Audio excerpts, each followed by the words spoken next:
Shalom, chers frères et sœurs, je vous salue tous dans le précieux nom de notre Seigneur Jésus-Christ. Comme promis, nous abordons le 6e péché capital contre lequel nous devons combattre.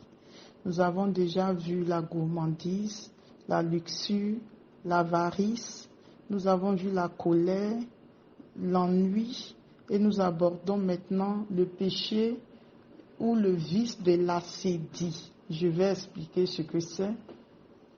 Alors, l'acédie, c'est un terme qui est assez rare ou savant, mais qui signifie simplement le manque de soins qu'on peut avoir pour soi-même, pour sa vie intérieure ou pour sa vie spirituelle. Donc, c'est le manque de soins pour sa vie spirituelle, pour sa vie intérieure, pour soi-même. Dans l'acédie, le nom qui est couramment donné au vice de la paresse, dans la liste des 7 péchés capitaux. C'est notamment Saint François d'Aquin qui en parle. Il dit l'acédie, c'est vraiment le vice de la paresse. Et nous allons voir plus tard que dans l'acédie, il y a également la tristesse. Donc, de façon globale, on dira que l'acédie est un état de paresse spirituelle. La conséquence de cette négligence est un mal, c'est vraiment une maladie de l'âme, l'acédie, qui s'exprime par l'ennui, par le dégoût qu'on peut avoir pour la prière. On n'a vraiment pas envie de prier. Et on n'a pas non plus envie d'aller à la messe. Vraiment, toutes les choses de Dieu nous dégoûtent. On n'a pas envie de se confesser, aussi bien dans le sacrement de la pénitence que dans notre prière. On n'a pas envie de demander pardon à Dieu. On ne fait aucune lecture spirituelle, on n'en a pas envie. On est dans un état de découragement, de dégoût.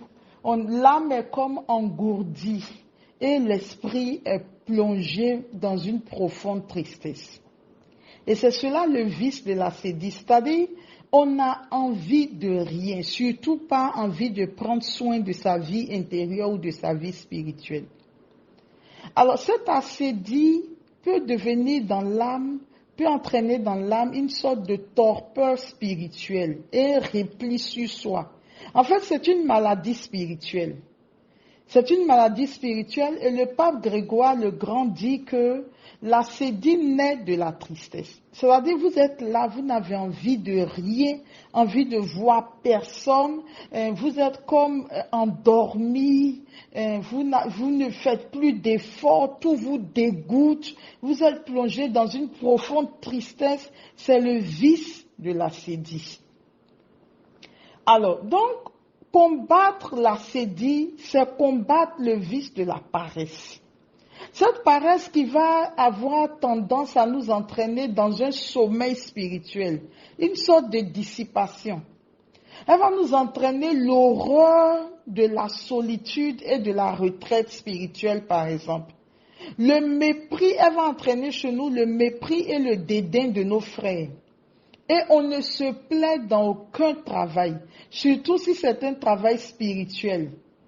On ne veut pas du tout en entendre parler, on est fatigué de tout, on veut être loin de tout, on ne veut voir personne, on ne veut pas prier, on ne veut pas lire la Bible, on ne veut rien faire, mais on est un peu comme dans une sorte de torpeur. Alors ça, c'est un vice, et ce vice est dangereux parce que quand il s'empare d'une âme, ce qu'il va faire, il va endormir l'âme à tous les niveaux. Et c'est comme si l'âme arrive à un stade où elle dit, Dieu, avec tout ça maintenant, je m'en fous, je ne veux rien, voilà. Moi, je m'en fous, je veux être tel que je suis et puis voilà. On n'en parle plus, il y en a même qui vont aller pour dire, mais si la mort doit venir, je m'en fous. Et en général, l'acédie peut naître de quelque chose qui nous a rendu profondément tristes ou d'un choc, ou ça vient du jour au lendemain. Alors, ce qu'il faut savoir, donc je disais que dans l'acédie, on a d'abord la paresse spirituelle, mais cette paresse spirituelle naît de la tristesse. Il y a des gens qui se lèvent le matin et pour n'importe quelle raison ou je ne sais quelle raison, c'est-à-dire, il n'y a rien fondamentalement qui les rend tristes. Et puis tout d'un coup, ils sont tristes. Ils sont tristes Aujourd'hui, ils ne sont pas, comme ils aiment à le dire, je ne suis vraiment pas dans mon assiette, je ne suis pas de bonne humeur, je n'ai pas envie de parler avec quelqu'un. Et chers frères et sœurs, on ne s'en rend pas compte.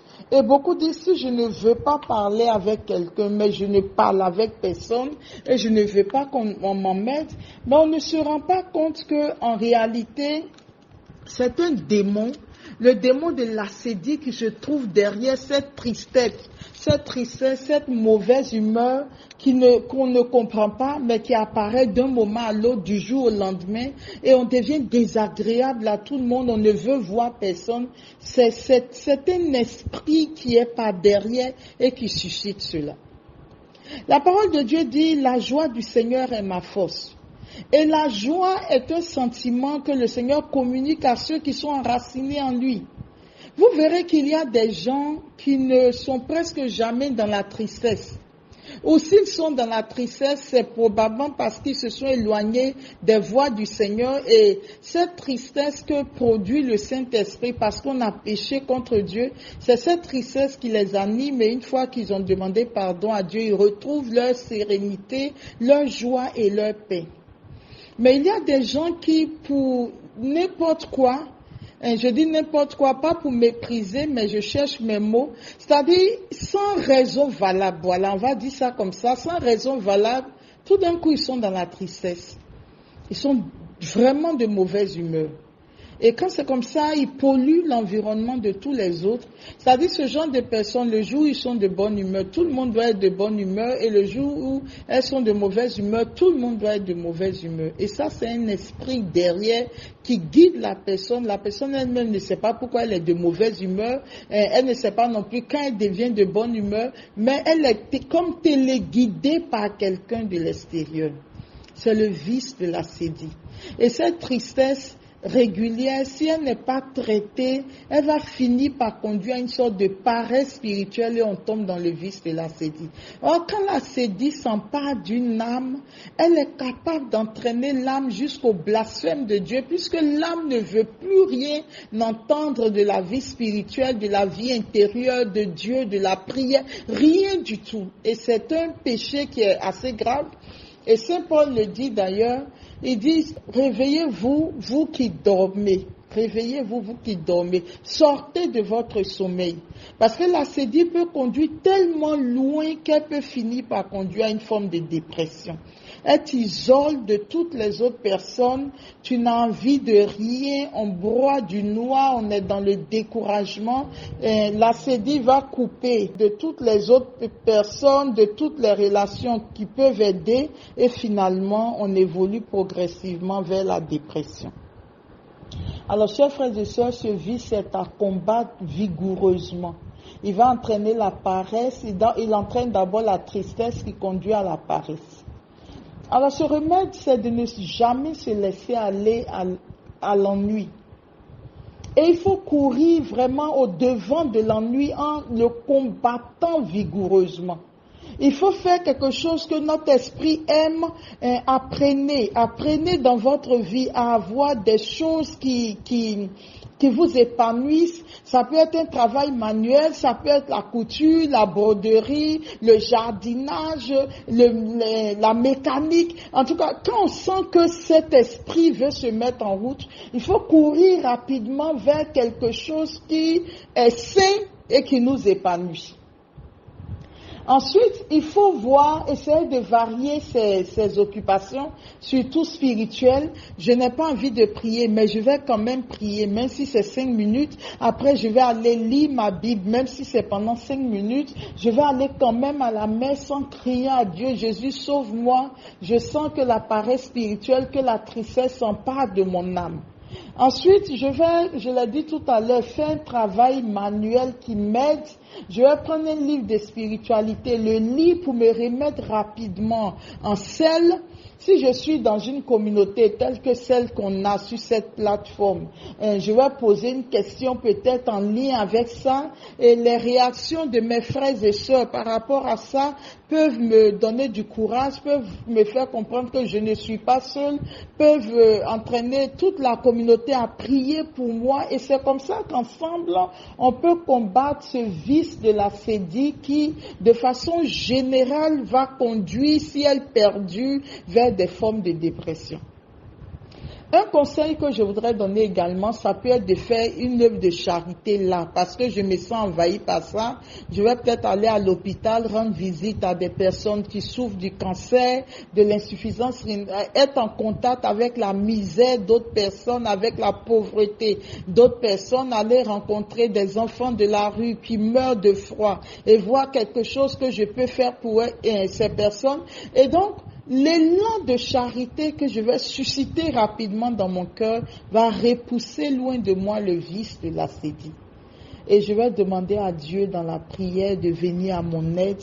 Et je vous le conseille fortement et vivement, chers frères et sœurs, ne laissez pas la sédie, le vice de la sédie se rapprocher de vous, parce que ce vice, justement, a pour mission de vous conduire à des formes de dépression, de folie. Et si vous êtes dans ces états-là, vous êtes déconnecté de la relation avec Dieu. Et c'est dramatique, c'est pour ça qu'il faut combattre vigoureusement ces états de tristesse inexpliqués qui apparaissent subitement dans nos vies. Il faut les attaquer vraiment. Il faut prendre autorité sur l'esprit de tristesse lorsqu'il vous envahit tout d'un coup, par la tristesse que produit le Saint-Esprit face à notre état. Parce que dans le cheminement que nous faisons, le Saint-Esprit attire notre attention sur tel ou tel aspect de notre vie. En général, cette tristesse conduit à la conversion et nous conduit à prendre des décisions pour combattre. Ce n'est pas de cette tristesse qu'il s'agit. Il s'agit de la tristesse qui nous isole des autres, qui ne veut plus de Dieu, qui est dans le découragement, etc.